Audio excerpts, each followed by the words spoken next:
Ya sahabat, kembali lagi bersama saya BWX Style Channel yang membahas seputar bonsai. Salam selamat damai sejahtera untuk kalian semua dimanapun berada. Ya, di video kali ini saya akan membahas lagi tentang bahan waru saya yang ini ya, yang di depan. Ya, di sini sudah cukup banyak ada perubahan dari update video saya sebelumnya dengan waru ini ya.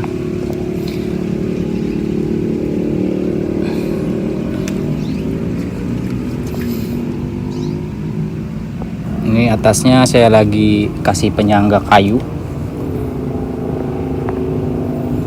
karena di akar di bagian belakang ini sebelumnya ada 3 akar yang saya potong, tapi untuk sekarang ini hampir semua di bagian belakang akar yang di sini saya potong. Nanti sekalian saya cek akar yang dipotong lebih dulu apakah sudah ada tumbuh akar baru atau belum. Ya, di sini sudah mulai terlihat rapi ya kulit kambiumnya, karena ini adalah bahan percobaan saya. Jadi bahan ini pernah saya share juga di update video sebelumnya dari perjalanan stek dari seukuran rokok ya, terus diproses pembesaran dalam 1 tahun, juga sambil di program akar. Nah, namun di awal saya membuat pembentukan karakter dengan menggunakan sayatan pisau, tapi pembentukan karakter di awal itu saya batalkan karena menurut saya setelah saya lihat-lihat karakter yang dari sayatan pisau itu membuat dia terlihat kaku ya. Garis-garisnya tidak terlihat natural menurut saya pribadi, jadi cukup mengganjal di pandangan mata saya. Jadi saya lakukan koreksi. Namun cara koreksi saya ini terbilang cukup ekstrim ya, dan saya pun di awal melakukan kupas kulit ini juga saya sendiri ragu apakah hasilnya akan bisa bagus atau nanti malah mati ya pohonnya. Tapi seperti yang di depan ini kulit kambiumnya sudah mulai gemuk lagi ya. Kalau kita lihat bahan ini sebelum proses kulitnya jadi seperti ini, itu cukup menyedihkan ya. Nanti saya tampilkan ya untuk video ini khusus dari perjalanan kulit ini aja ya, karena dari perjalanan step awal ada di 3 video sebelum ini saya pernah update tentang waru ini. Mungkin ini lebih khusus di pembentukan jaringan kulit kambium baru pada waru ini ya.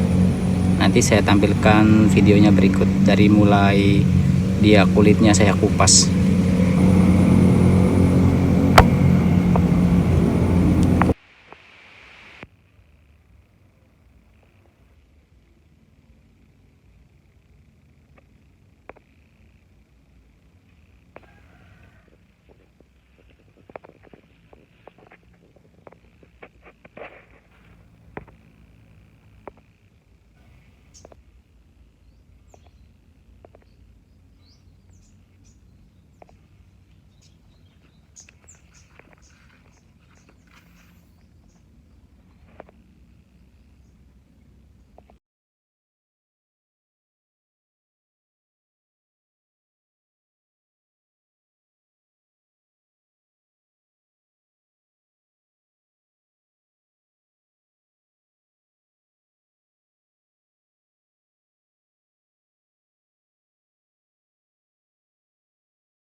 Ya, inilah sahabat kondisinya.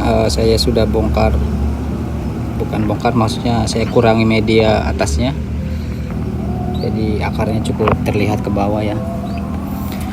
Nah ini belakang saya potong semua, itu tujuannya kemarin ini lambat banget sahabat, dia kalah pertumbuhannya sama akar-akar yang di sini sudah mulai dominan ya. Sama ini juga PR-nya ini, tapi kalau ini biarin lah, nanti beriringan dengan pembesaran lainnya juga pasti dia ngikut pasti mengikuti ya. Nah, ini akar belakang sudah ini ya sahabat, belum pada ini ya, akarnya belum pada tumbuh, cuma ada 2 aja nih yang tumbuh di sini sama di sini. Nah di sini belum, namun untuk kambium udah jalan ya sahabat. Untuk kambium di ujung lukanya udah pada udah pada jalan ya, udah pada narik. Kalau saya amati di waru itu terkadang gini ya sahabat, misal pun kita potong akar terus dia lambat tumbuh, biasanya ada yang pembesarannya signifikan ya, kayak ini nih. Walaupun ini belum mau tumbuh, tapi yang di bagian sini dia lebih cepat ya pembesarannya ya, karena pengalihan nutrisi yang tadinya dari sini ketika dipotong dia lari ke akar-akar di sebelahnya, di sisi-sisi yang lain. Nah juga akar ini yang tadinya sangat kecil ya, sudah mulai ngejar, ini juga 2 udah mulai ngejar. Sebenarnya kalau bagian belakang ya, tahapan seperti ini itu bisa saya katakan sudah selesai pun bisa ya, karena kalaupun dipanen ini naik pot, nanti sama cutting atas juga kan buat pecahan lagi, nanti bersamaan itu dia pada terubus juga ya. Apalagi ini akar yang di bagian belakang sama depan ya tidak terlalu saya kejar pembesarannya. Nah teruntuk yang akar di sini, yang di jalur pertumbuhan pohon di samping-sampingnya, ini saya sebenarnya masih target dibesarin lagi ya. Ini juga di arah jalur tumbuh pohon, jalur nutrisi utama juga harus masih saya besarkan lagi ya, sedikit lagi.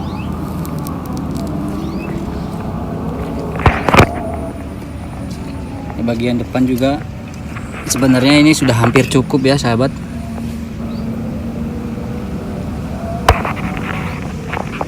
Ini juga sudah bisa dipotong nih sebenarnya, sama nanti teman-temannya di bagian sini, biar pembesaran fokus di 3 akar ini dulu. Ini sedikit lagi.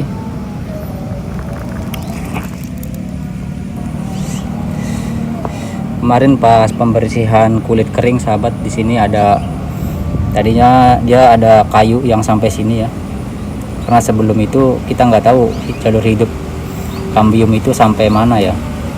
Tapi setelah saya cek ini udah tumbuh, ternyata di sini mati ya. Jadi saya kerekut, terus di sini ada bekas kulit kering yang warna hitam, itu ada sedikit terkelupas pas saya tarik. Ternyata dia jalurnya ketarik sampai bawah ya. Tapi kalau untuk kondisi pohon sekarang yang pengelosannya udah sehat sih nggak masalah ya.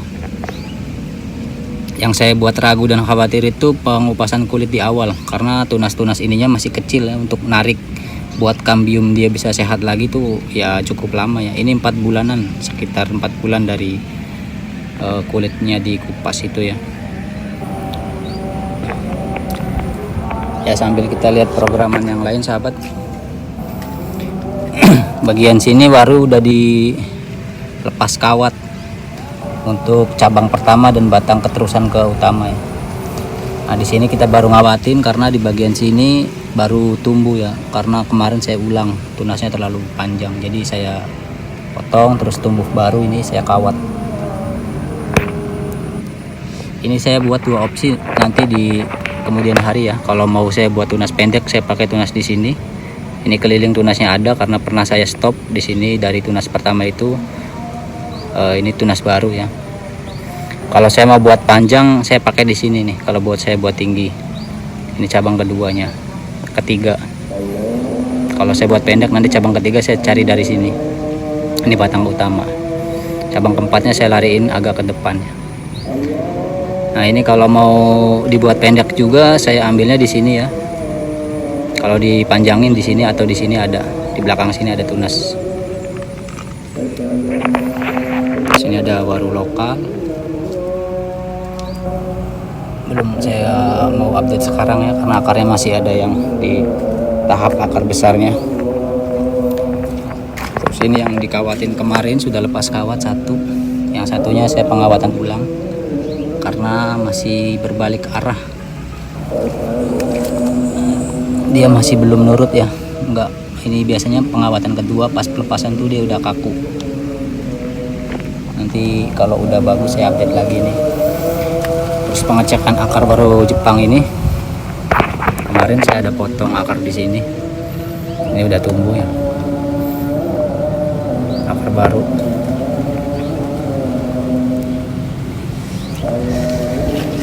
Terus mungkin satunya ini udah mulai saya kerat, saya mau pendekin. Karena bagian depannya nanti mau saya tahap, mau saya potong biar ini besar. Nah, ini juga mau saya besarin di jalur utama batang, jalur kehidupan pohonnya.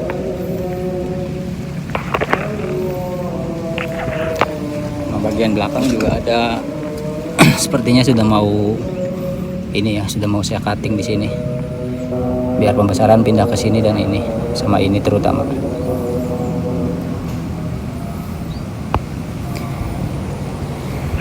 Tadinya saya mau update anting putri ya sahabat, tapi anting putri itu pertumbuhannya yang pertama lama, yang kedua saya melakukan pengulangan ya di tunas anting putri ini.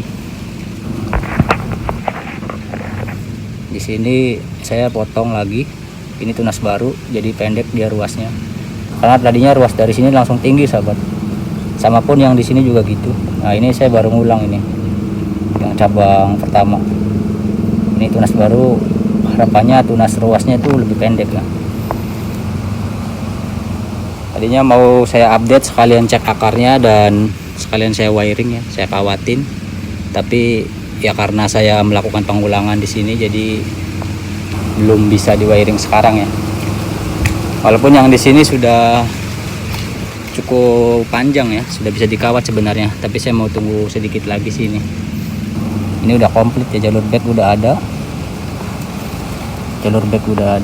cabang kedua, batang terusan utama, ini cabang pertamanya sama anak cabangnya udah ada. Nah ini udah saya kawatin kemarin, gara-gara ini tumbuhnya terlalu nutup ke sini sahabat. Nah ini juga saya melakukan pengulangan semua ya, jadi lebih lambat, tapi tunasnya jadi rapat-rapat ya, pendek-pendek. Nah udah dari sini panjang pun nggak apa-apa ya kalau ke atas buat pembesaran. Ya mungkin di next video sebelumnya ya, maksud saya di next video selanjutnya saya bahas anting putri ini kayaknya sudah bisa cukup untuk dikawat, untuk di wiring. Oke ya, untuk yang suka dengan channel seperti saya ini, untuk dokumentasi dan perjalanan tumbuh program-program bonsai, bisa di like dan subscribe aja, karena kita bisa melihat nanti ya hasil akhirnya seperti apa, pembuatan rangka kalau bisa sampai jadi ya. Tapi kalau sampai jadi semua itu tergantung nanti, kalau misalkan saya bisa pertahanin ya, saya bisa buat lebih banyak dijadiin, dibuat sampai jadi ya. Tapi sepertinya di TikTok kemarin pas saya nge-live itu ada yang penawaran lah, tapi saya masih minta di harganya tuh ini ya, masih di atas harga pasaran, karena memang tujuan saya belum jual bahan sih, belum jual tunggul-tunggul seperti ini. Jadi saya memang sengaja, kalaupun orang yang nggak mau ya biar saya dilanjut rawat sama saya masih terus program ya, karena kalau misalkan seller tentu kan dia juga mau dijual lagi dan cari untung. Jadi kalau saya pasang harga di atas pasaran, biasanya orang yang nawar pun nggak berlanjutnya, nggak sampai beli. Tapi kalau ada penawaran yang bisa membuat saya tergoda sih, pasti ada beberapa yang saya jual, karena ya tentu juga kebutuhan ya, karena saya belum bisa mapan untuk fokus di bonsai. Makanya saya juga ini kalau ada yang dari YouTube pernah inbox di TikTok, ada penawaran di sana ngobrolin harga. Saya masih pasangnya memang di atas harga pasaran ya. Ya sebenarnya kalau bonsai itu kan barang seni. Ya menurut saya tidak ada harga pasaran ya untuk harga-harga bahan, harga pohon. Tidak ada patokan harga. Misal saya ini mau jual, ada yang mau nawar, saya pasang ajuin harganya di 1,5 juta atau 2 juta. Itu kan sebenarnya cukup tinggi ya harganya, maksudnya kemahalan lah kalau tahapannya masih seproses kayak gini. Tapi saya sengaja ya, kalau misalkan ada yang mau nerusin sekarang ya dengan harga segitu ya mungkin bisa ya. Tapi kalau masih di harga pasaran kan mungkin kalau tunggul-tunggul kayak gini ada yang 200, ada yang 500.000, ada yang 750. Nah itu, Mas kok mahal banget katanya, ajuin harganya. Di seller lain tuh banyak tunggul waru yang seperti ini dijual dengan harga lebih murah. Ya kalau memang ada bahannya yang tahapan akar seperti ini, atau memang yang disukai dari bahan-bahan waru di tempat lain, ya dibeli aja ya sahabat. Karena kalau memang di mereka stoknya banyak dan masih ada dijual lebih murah dari saya, ya kalau suka bagus dibeli aja ya. Kalau bonsai sih seperti itu menurut saya ya, gak ada harga patokan untuk tunggul harus sekian. Saya pun karena bikinnya ini sedikit ya, cuma ada beberapa 6 dan 7 lah yang saya sedang program fokus di pembentukan pondasi akar dan rangka. Mungkin juga kalau saya suatu saat buat partai besar seperti ya misal 50 sampai 100 bahan waru yang saya buat program seperti ini, ada kemungkinan 500.000 pun juga saya jual ya kalau sudah saya main partai besar. Ya ini karena saya masih tanam sedikit, jadi kalaupun dijual harapan saya sudah ada stang 1, 2, udah jadilah rangka gerak dasar sederhana, kemudian titik tunas cabang-cabang terusannya ada. Jadi saya pun jual bisa ini ya, bisa lebih bagus harganya. Ya, intinya sih saya sementara karena bikinnya masih sedikit programan saya nggak jual bahan dulu, kecuali memang ada penawaran yang buat saya tergoda ya. Tapi intinya tetap ya, programan saya itu sekitaran 35. Tapi yang waru yang ukurannya dan tahapannya sudah mulai kelihatan tuh sebenarnya baru 7 sampai 8 pohon. Walaupun sampai sana tuh banyak lagi ya, ada anput, ada sancang. Tapi itu programan baru. Tapi harapannya sih dari semua programan ini ada yang saya sisakan 1 untuk memang saya harus, atau 2 ya. Beberapa lah ada yang saya sisakan, misal pun ada yang beli juga nggak saya jual semua ya. Ada beberapa yang saya harus lanjutkan sampai prosesnya sampai rangka dan sampai bagus lah. Karena ini juga saya pertama kalinya terjun di praktek pembuatan program bonsai, dan saya pun masih belajar ya. Saya pun belajar, saya juga melihat konten-konten tutorial, tanya juga dari senior-senior. Makanya kemarin pas saya tanya ke senior, itu Mas kalau bisa katanya jangan banyak main sayatan pisau gitu gini. Ada juga yang senior tuh banyak ya, ada juga yang bilang sayatan pisau itu malah membuat karakter jadi lebih bagus, asalkan kita bisa penempatannya tuh, pembuatan lukanya gimana ya. Tapi untuk pembuatan bahan waru ini di karakter saya yang awal tuh memang kurang bagus sih, saya buatnya kurang bagus. Kalaupun ada yang buat lebih bagus sih ya bisa ya pakai sayatan pisau. Cuma kalau next saya nggak main sayatan pisau lah. Kalau saya pribadi lebih memilih tarikan natural seperti ini, jadi nggak terlihat kaku ya. Oke sahabat, mungkin itu aja video dari saya. Saya mohon maaf apabila ada salah kata. Salam selamat damai sejahtera untuk kalian semua. Wassalamualaikum warahmatullahi wabarakatuh.